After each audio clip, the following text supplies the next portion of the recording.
Welcome to the Inner Green Deal podcast. Will technology be a true accelerator of the green transition? In this episode, Liane is talking to Parham Vasaiely, a thought leader on technology. Parham is the Global Director for Advanced Safety and Autonomous Driving at a technology company. In addition, Parham is the Global Advisory Board member to the United Nations on the topic of technology and innovation. And to complete the list, he was the former chair of the Private Sector and Workplace Charter of the British All-Party Parliamentary Group on Mindfulness.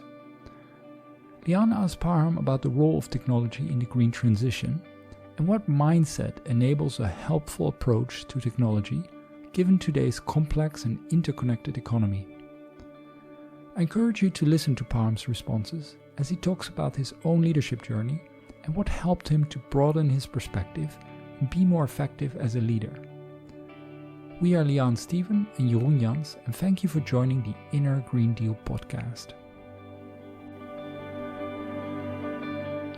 So welcome, Parham. Very happy to have you here and that you are joining us. So how are you doing?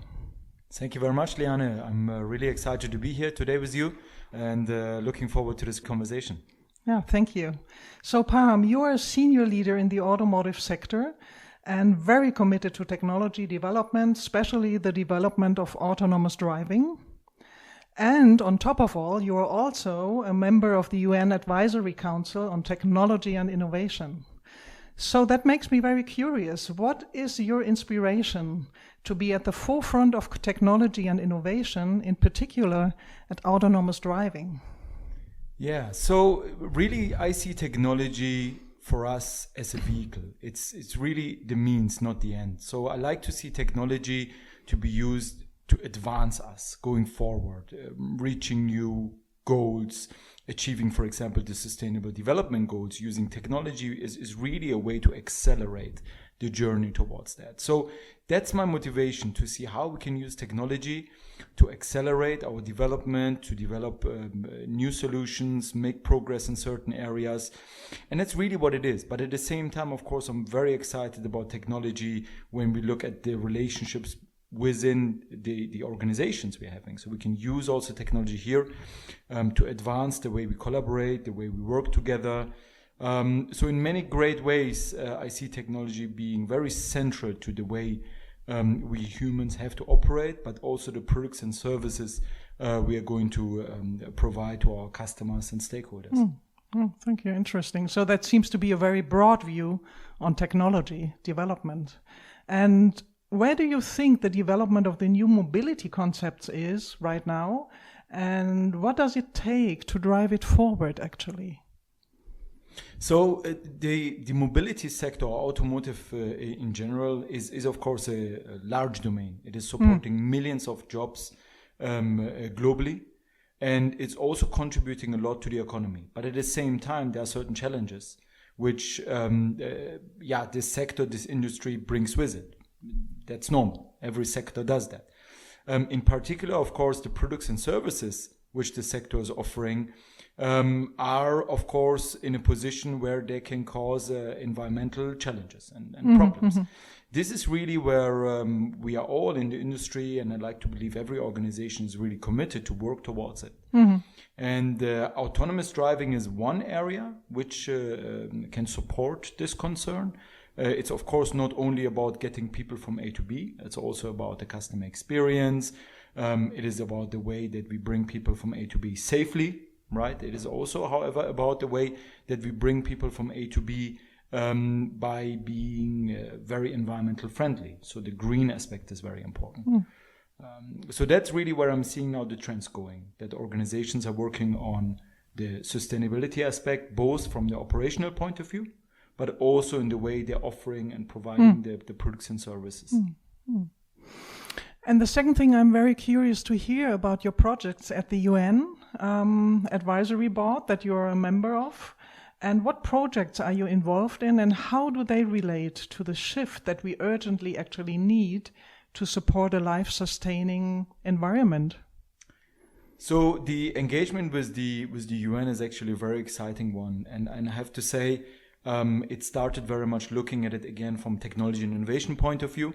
So the UN obviously is very engaged in that area, is not just trying to harmonize how technology is being used across the UN and the member states, but is also actively pushing the technology and the knowledge about technology, the learning about technology into the member states to also help organizations and people and demographics to flourish. So it should not only be, technology for the sake of technology, but it should really have a cause.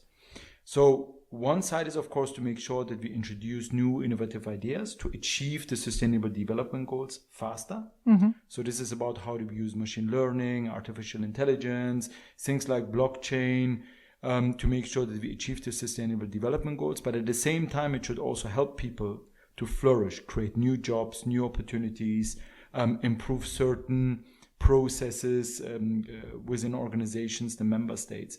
So all of this comes together, and that makes it really, really interesting to support that great organization. Here, one effort which really stands out for me is, for example, the Reboot Accelerator, which the UN has started. And here they are creating or initiating hackathons across the globe, where people have to come up with some ideas, of course, technology-driven, software, hardware solutions, which are then working towards the Sustainable Development Goals. And they can be anything from process improvements to even technologies which are then being rolled out across the member states into the field. And that's very exciting because you get the youth engaged, you get the member states engaged, you get the government engaged, and of course the corporate partners engaged to come up with great ideas. So when I see that we are facing a pandemic right now that challenges us quite a lot, but there are other challenges to come, like the climate crisis. So are you really convinced that technology actually will prevent an environmental, economical, and even a societal collapse? How does that, link to each other? So, as I said in the beginning, technology for me is really just a means. It's a vehicle we have to use. With that transformation comes, of course, also the human being, right? The people.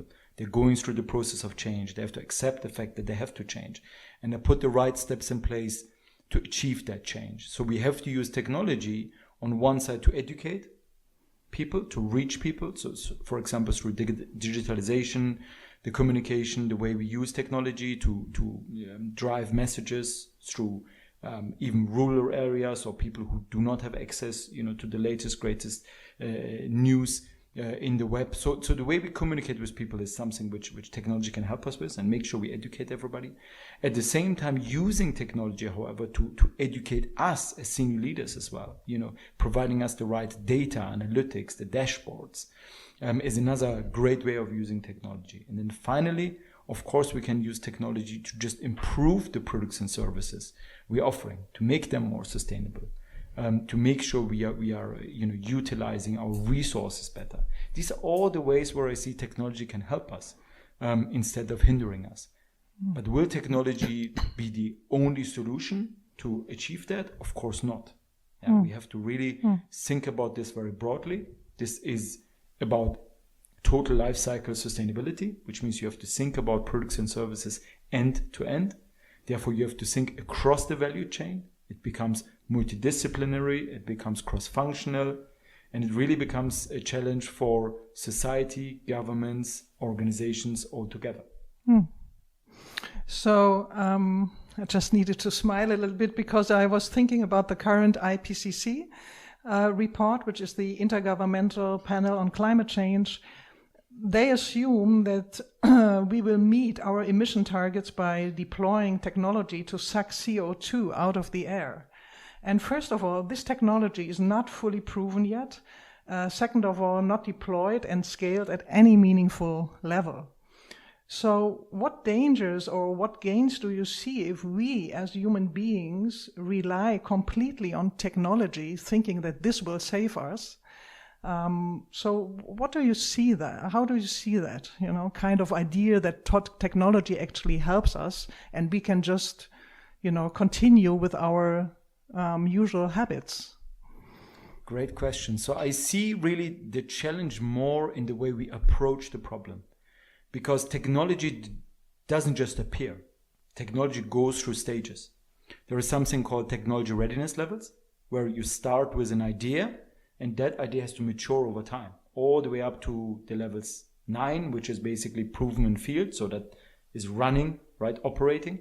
But through these stages, we have to just appreciate that technology, different types of technologies have a different life cycle. Different stages of maturity take longer or, shorter period of time to get there.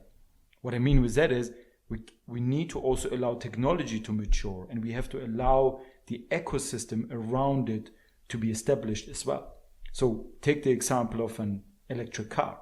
It's not just good enough to put an electric car into a city, because you have to think about the whole infrastructure which comes with that, right? The charging, the batteries, the insurances, all these kind of things have to adapt and change to meet the purpose of the product ultimately, which is, to make things better for us in terms of environmental and pollution, right? But that journey is not only for that particular product, but has to look at the ecosystem. And I think we always mistake when we look at technology that we just look at technology in isolation, but we have to look at the ecosystem which is supporting that technology. So everybody has to play a role here, and that's, I think, something we're missing. At the same time, I believe that we have to adopt the attitude of fail fast, meaning we have to start, just get these ideas out there, test them, see if it works, it doesn't work. If it doesn't work, quite frankly, we have to change our attitude. What I see a lot as well is that, of course, we are trying to bring technology in, it's our idea, it's a great thing to do, and then we fall in love with it, and then we really start fighting for it, although we keep forgetting the larger goal we're trying to serve, right? The purpose of this. Therefore, I see some opportunities here where we could really think about, for example, cross-functional, cross-industry collaboration, where we take something from another industry which works well and introduce it somewhere else, where it could be reused, maybe achieving the goals faster. If we do these two things, think about the ecosystem, how do we bring all stakeholders at the table, and have this attitude of fail fast, then I think we can really leverage technology for us to achieve the sustainable development goals faster. So I'd really like to challenge you a bit. So there's this level of technological development that might help us. But what is about the human being? I mean, do we also need to learn something or change our habits, or is it just technology that will save us and help us? So you know that I've been on this journey of finding the right leadership approach, strategy, but also having my personal growth and development looked after at the same time, using, for example, things like mindfulness. And always people ask me, well, you're doing all this stuff with these autonomous cars and software and AI. So why are you also engaging in this whole mindfulness journey and think about the leadership in a different way? And really, for me, these go hand in hand. We cannot just look at solutions, products and services in isolation and then think that, well, the whole operation of an organization, the way we kind of work with each other in society will kind of sort out itself. That doesn't work. So what we gotta do, we have to help leaders to get to the right mental and cognitive capabilities and to the right level of engagement. So that will then help us also to accelerate the development of solutions. So give you an example, if we really manage to make sure that people are more, or leaders are more present and starting to really engage in conversations and are open-minded, therefore more creative, more innovative, then we really have a much greater chance for people to identify opportunities than people just seeing problems. So just as an example here, you could think about a product or service which would be greatly positioned in a certain area to solve a problem.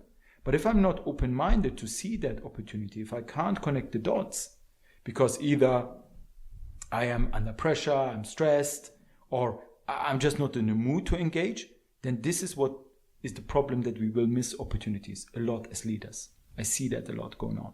Now, at the same time, I see that every change comes from the human being. So change doesn't appear because you put a new process or a new tool in front of somebody and say, hey, there you go, you can now work much faster and much better. That doesn't work. You also have to make sure you take the human component with you and make sure that people are engaged. They understand what they have to do, they understand the why, and they also understand that they play a crucial part in transformation of the industry, of society. So for me, really the leadership component on one side, but also the human on the other side play a great role in making sure that we use technology for our advantage rather than that technology is using us and making us more diffuse, more fragmented during the day. So you just mentioned the transformation of industry. So how do you see the industry in general responding to climate crisis?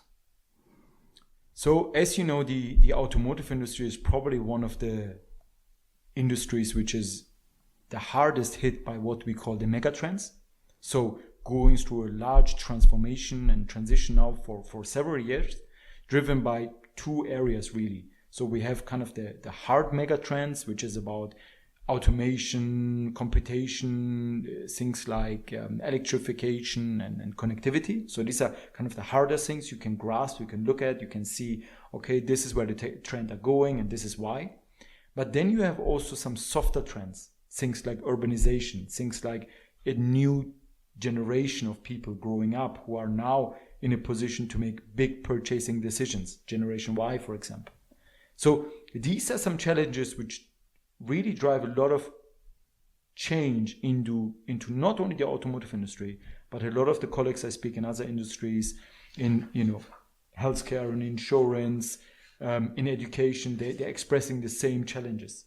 Now, here really I see that we as a sector have on one side done a great deal of putting the right things in place. Of course, it doesn't work overnight. So you have to, again, take the human aspect as well, the technology, the processes and tools into account. So they all have to move at the same pace. But at the same time, I think that the governments and the society have to also create an environment where the industries and the sectors can truly understand and work with the trends and work with and for society, so that we all support each other to truly set the bar, set the requirements, set the needs, set the urgency as well. And here I see a mixed message, because on one side people want something, on the other side industry wants to provide a service and a product, and finding the right sweet spot with the sustainable development goals in mind and climate change in mind is really what we got to do. So we have to again sit all together on the table, not only talk, but come up with some very tangible approaches which we're taking, targets which we're taking, which are also achievable. And that's really what I think we got to do. And there is a great deal of that already ongoing. Early this year in January, I was in Davos at the World Economic Forum, where really I felt for the first time that not only the expectations were set, but also the targets were clearly set, and also the commitment came from industry. Now, obviously, we had then shortly after that the pandemic starting, so things got a bit delayed, but nevertheless, I think the urgency didn't get delayed. In fact, the urgency is even increasing and accelerating the pace with which we have to move. So about that commitment, I mean, I hear that many companies now claim that they are already carbon neutral when it comes to manufacturing, at least in Europe. Is that, from your point of view, really a first step in the right direction, or do you say it's just kind of a make-up?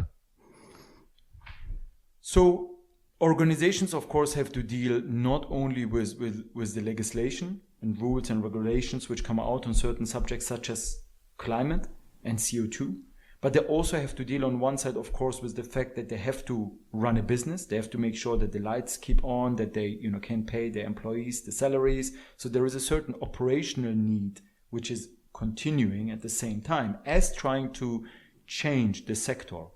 And we cannot just look at one organization, because again, it's a value chain, right? You have to look at it from a life cycle sustainability point of view. And you have to understand that creating a product doesn't mean that I only do the great things, but I also have to make sure that my suppliers and my partners in the supply chain do also the right things. So it's more complicated than just looking at one organization and then trying to judge that organization, because organizations have to do more, and they're already trying to do more in that regard. So there is a lot of engagement ongoing, which again I also experienced in Davos this year, where I really saw not only the commitment from an individual organization, but the approach of organizations to take others with them, because only then we can claim that our product is serving the Sustainable Development Goals and the climate action goals.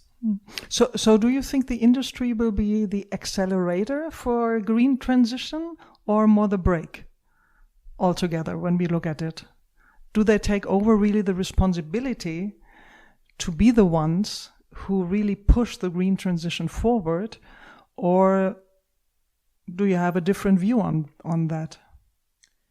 Industry and the leaders within industry absolutely have a responsibility to drive the agenda forward.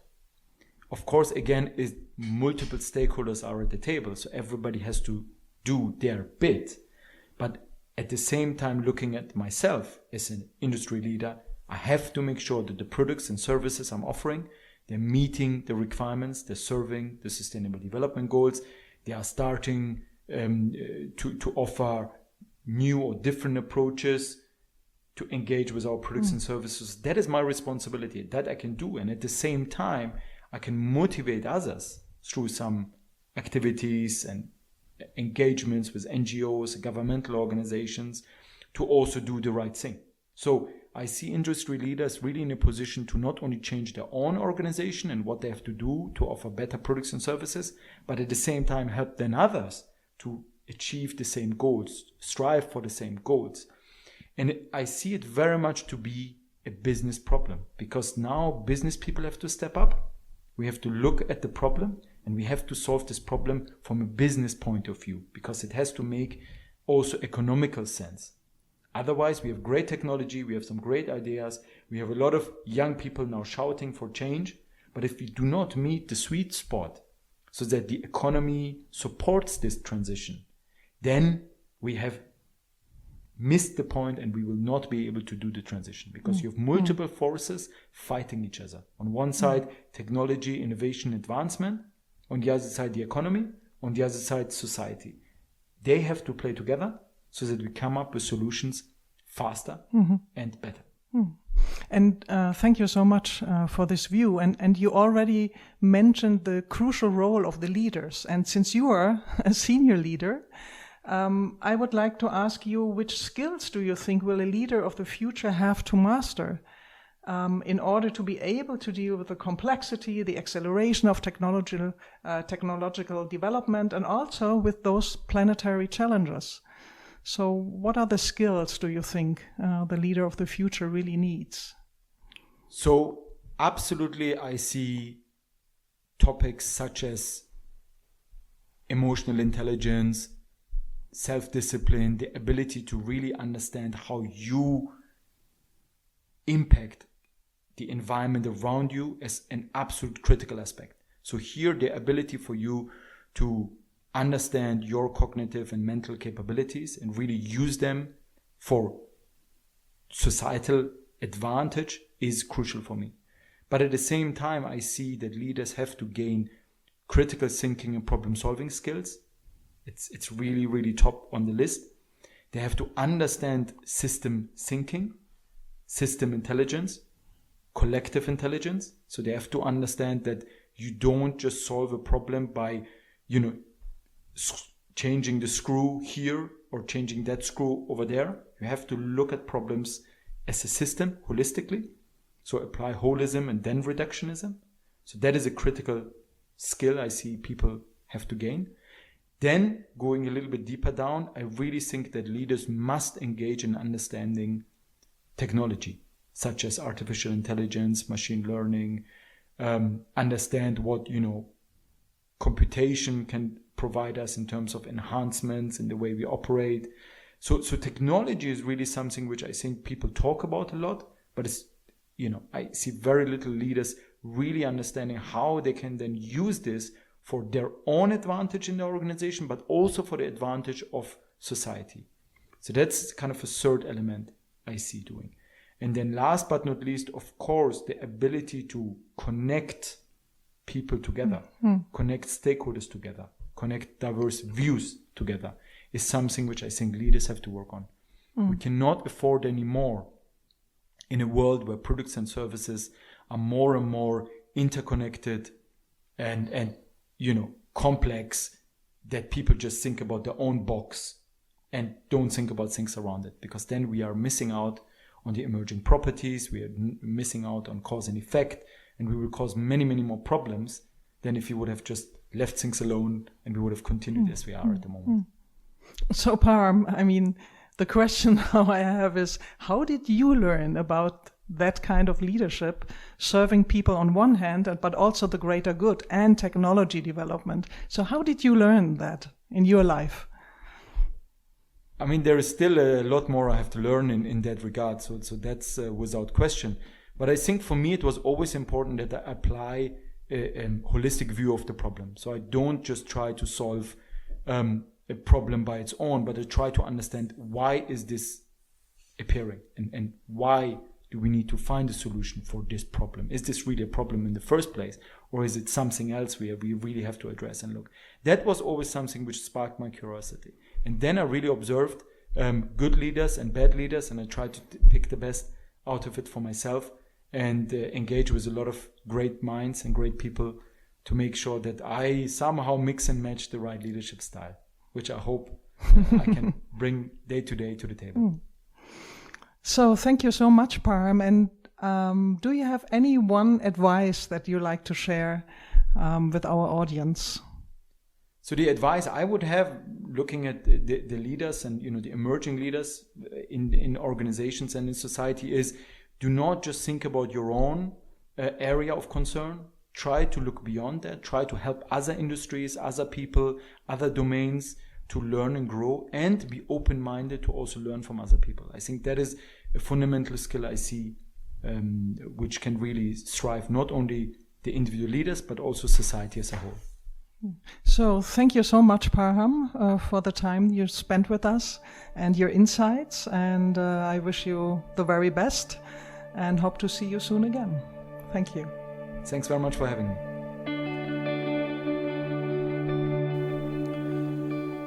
When we think about Parham's podcast and to what extent industry supports or rather slows down a green transition, I'm struck by Parham's positive mindset and his ability to see connections where others see perhaps opposition.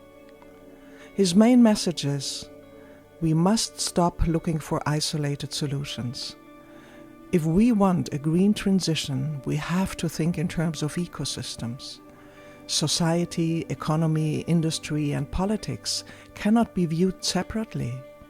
If we hold on to solutions that perhaps work in isolation, but not for society as a whole, then we undermine that bigger whole and we won't be innovative enough to tackle all the challenges ahead. This requires leaders to have an open mind and a wider perspective. Leaders must be willing to question old patterns and discover new pathways. Parham talked about his own leadership journey and how mindfulness helped him to grow, see things more clearly, and helped him interact and work with others. Let's hope more leaders follow his example and continue to develop themselves and cultivate that wider perspective. This leads directly to our next guest, Fernando Garcia, former Director of Wellbeing at the European Commission and now active in the Transition Network in Belgium and Spain. Fernando shares the latest scientific insights and questions whether one should focus on green growth in the first place and rather prioritize resilience and inner growth, as we prepare for major disruptions ahead, another rich conversation.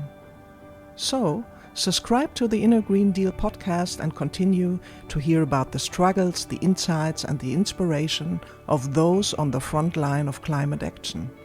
Thank you for listening and take care.